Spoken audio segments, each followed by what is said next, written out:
Buenas noches y bienvenidos a la Estación 33, transmitiendo terror desde el sótano del planeta.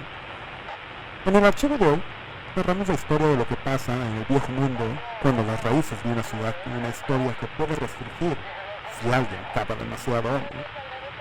Los dejo entonces con El Ascensor. Todo ocurrió una cálida noche de verano, de esas en las que, aunque la temperatura es agradable e invita a dar un largo paseo bajo la luz de las lámparas, da la sensación de que todo el mundo se ha puesto de acuerdo para encerrarse en casa. Eran más o menos las 2 de la madrugada. Había pasado varias horas vagueando en la computadora, así que decidí que era momento de estirar los músculos haciendo algo de ejercicio, bajando a la calle para tirar la basura y fumar un cigarrillo.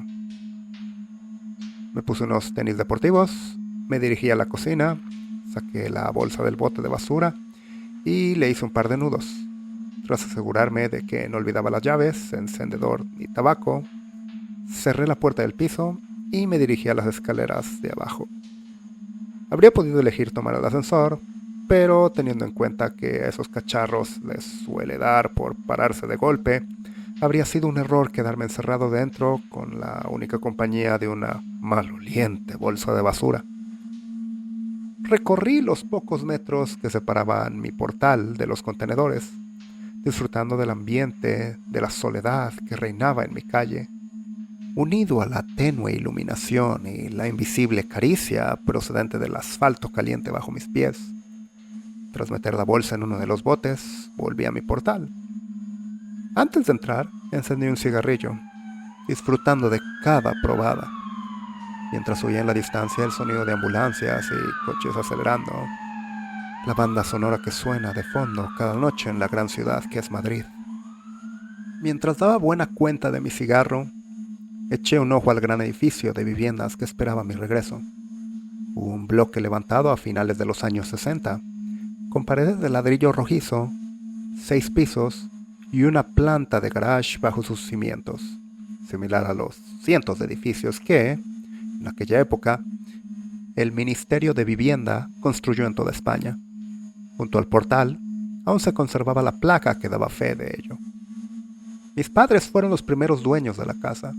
Tras el paso de los años, su afán ahorrador les permitió hacerse con una cabaña en las afueras, por lo que yo, siendo hijo único, tuve la suerte de pasar a ser dueño, y único habitante, de la vivienda.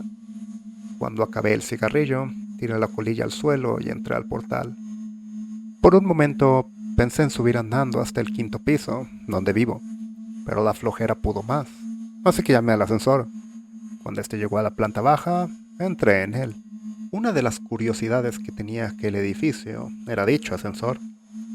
No todos los bloques de viviendas de la época contaban con uno, y se consideraba una mezcla de lujo y suerte el poder llegar a casa en uno de estos cuando se levantó el edificio.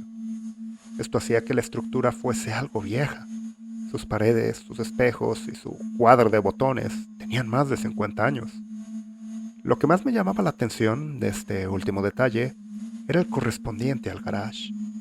Había un botón para cada piso, excepto para el sótano, en cuyo lugar había una cerradura. Todos los vecinos teníamos copia de la llave. El motivo era, según los constructores, evitar que el cálido garage se llenase de mendigos y pordioseros por las noches. Miré aquella cerradura con curiosidad, aquella vieja cerradura. Entonces, una idea se me pasó por la cabeza. En lugar de pulsar el botón del 5º piso, eché mano al manojo de llaves que había en mi bolsillo e introduje la llave correspondiente para acceder al sótano. Había que girar la llave a la izquierda, pero ¿qué ocurriría si la giraba a la derecha? Hice la prueba, nada. La cerradura hacía a tope, como era de esperar. Estúpido. Volví a intentarlo girando con más fuerza, con mucha más fuerza. En ese momento, de forma inesperada, la cerradura cedió. Poniendo el ascensor en marcha, sorprendido ante aquello, fijé los ojos en el indicador luminoso mientras el ascensor descendía. Aquel pasó de mostrar un 0 a mostrar un -1. Pero llegando a este piso, el ascensor no se detuvo. Durante casi un minuto, El trasto continuó bajando, traqueteando y rugiendo como de costumbre. El indicador luminoso mostraba 2 guiones intermitentes. Entonces, de repente, el ascensor se detuvo y su puerta se abrió. Ante mis ojos se extendía un largo y estrecho pasillo, apenas más ancho que el propio ascensor. La iluminación procedente del interior de este no bastaba para iluminar aquel pasillo, que era engullido por una tenebrosa oscuridad y no se apreciaban escaleras que llegasen ahí desde un piso superior. «Hola», mi voz retumbó por las paredes y desapareció en el oscuro espacio. A pesar de que la situación me imponía algo de respeto, la curiosidad ante el nuevo sótano recién descubierto me impulsó más. Decidido a investigar aquel lugar, encendí mi encendedor y abandoné la protectora luz del ascensor. Me giré por un momento y vi que, en aquella planta, no había botón para llamar al ascensor, sino una cerradura. Confundido, continué avanzando hacia la oscuridad. El ambiente era denso y húmedo, acompañado de una ligera fetidez. Unos 20 metros, el pasillo torcía hacia la derecha, desembocando en una galería a la que daban varias puertas, como en las cárceles que son en las películas. Algunas puertas estaban cerradas y otras abiertas, y el suelo estaba lleno de polvo, cristales rotos y otros objetos. La mugre que invadía el lugar me disuadió de palpar la pared en busca de interruptores de luz, por lo que confié en la pequeña llama que portaba en mi mano. Al internarme en la galería, me agaché y acerqué mi encendedor al suelo para examinar con más detalle qué eran aquellos pequeños bultos que pisaba irremediablemente a cada paso. Descubrí jeringuillas, trozos de probetas, piezas de rompecabezas infantiles, muñecas. Aquello resultaba de lo más tétrico. Me incorporé nuevamente, poniéndome a analizar las pequeñas dependencias que rodeaban la galería. Uno de los detalles que percibí fue la falta de ventilación o iluminación exterior. Aunque era noche cerrada, no había rastro de salidas al exterior por las que se colase la luz de las lámparas, ni ninguna corriente de aire que hiciese vibrar a la llama de mi encendedor. Aquel era un lugar completamente cerrado, y solo podía adivinar cuántos metros bajo tierra me encontraba en aquel momento. Recorrí varias de las salitas y vi que todas tenían elementos en común: pequeños, anticuados y oxidados camastros, mesitas y sillas y material médico. El lugar estaba infestado de gasas, correas, pastillas desperdigadas por el suelo. Aquello parecía un hospital en miniatura. Un hospital antiguo y fantasmagórico, detenido en una época pasada en el que la acumulación de polvo era el único indicador del paso del tiempo. Aún me arrepiento de entrar a uno de aquellos cuartos. La luz del encendedor mostraba sobre el mugriento colchón un bulto del tamaño de un ser humano, envuelto en ropa de hospital. Me acerqué sigilosamente, temiendo lo peor, y arrimé el encendedor al gran objeto. El aumento de luz mostró una escena horripilante. Rodeado de heces y manchas de orina, se mostraba ante mí un cadáver humano en posición fetal que me daba la espalda. El hedor era insoportable. Resistí el vómito mientras permanecía en cuclillas ante aquella infernal escena. De repente el terror invadió mi cuerpo. Aquella figura se volteó de repente, y lo que en un principio había clasificado como humano mostró ser algo diferente, indefinido e indescriptible. El cuerpo de aquel ser estaba cubierto de llagas y heridas. En lugar de manos y pies, sus extremidades se encontraban rematadas por extrañas deformidades, y bultos recorrían su torso, dándole un aspecto monstruoso. Pero lo peor era su rostro. Sus ojos, grandes e inyectados en sangre, estaban protegidos por unos párpados abultados y sin pestañas. En lugar de pelo, su cabeza poseía infinidad de cicatrices y grapas que partían desde sus pobladas cejas y se perdían hacia su nuca. Sus orejas, irregulares e enormes, no mostraban pliegue alguno, dotando al ser de un aspecto simiesco. Tampoco poseía nariz, y de sus orificios nasales surgían 2 hilos de sangre reseca. Rematando aquel cuadro tan desagradable, se encontraba su boca, un orificio de comisuras agrietadas, sin labios, de cuyo interior, carente de dientes y lengua, provenía el peor olor a podrido que he percibido en mi vida. Sus ojos se fijaron en los míos y de su garganta surgió un bramido gutural, ronco y a la vez potente. Grité con todas mis fuerzas y mi voz se entremezcló con la del monstruo. Teniendo en cuenta la postura en la que me encontraba, caí de espaldas sobre el mugriento suelo y el encendedor se escapó de mi mano, dejando el lugar en la más absoluta oscuridad. Mientras palpaba el suelo en busca del encendedor, oí cómo crujían los resortes del colchón y antes de que pudiese reaccionar, aquel despojo se me echó encima, lanzando una vez más su aterrador alarido. Sentí su aliento contra mi rostro mientras su apestosa saliva caía sobre mi frente y un escalofrío me recorría de arriba abajo. Olvidé el querer obtener mi encendedor y pataleé con todas mis fuerzas tratando de zafarme del horripilante ser. Me arrastré unos metros hacia atrás, me levanté y salí de la habitación a oscuras, tratando de recordar la forma del piso, temiendo tropezar o golpearme con alguna de las paredes.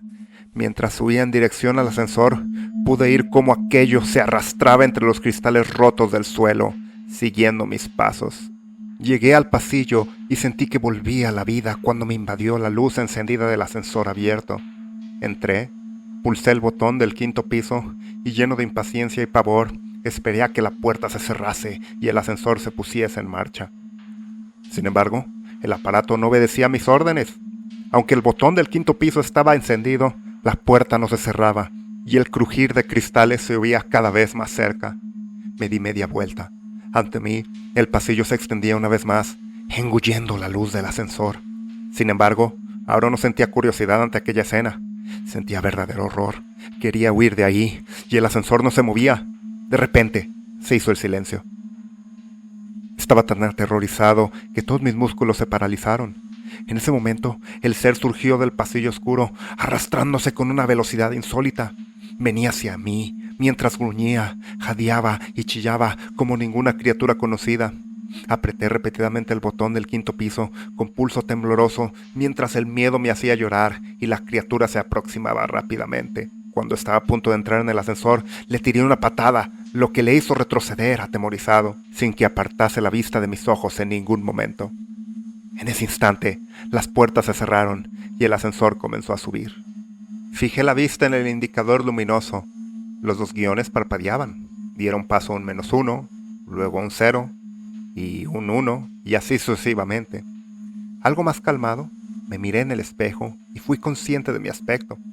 Mi rostro estaba cubierto de una mezcla de baba y mucosa sangrienta, mezclada con mis propias lágrimas. Cuando quise pasar mi mano por mi frente, descubrí que mis ensangrentadas palmas estaban llenas de cristales rotos y comencé a sentir su dolor. Minutos antes, en aquel segundo sótano, el miedo no me había permitido ser consciente de cómo se habían clavado en mi piel. Llegué a casa y entré corriendo al baño. Los recientes recuerdos de todo lo que me había ocurrido allá abajo se agolparon en mi mente y no pude evitar arrodillarme ante el excusado y vomitar la cena. Me di un baño más largo de lo habitual, aún invadido por el asco, curé las heridas de mis manos y esperé a que llegase el día, incapaz de dormir.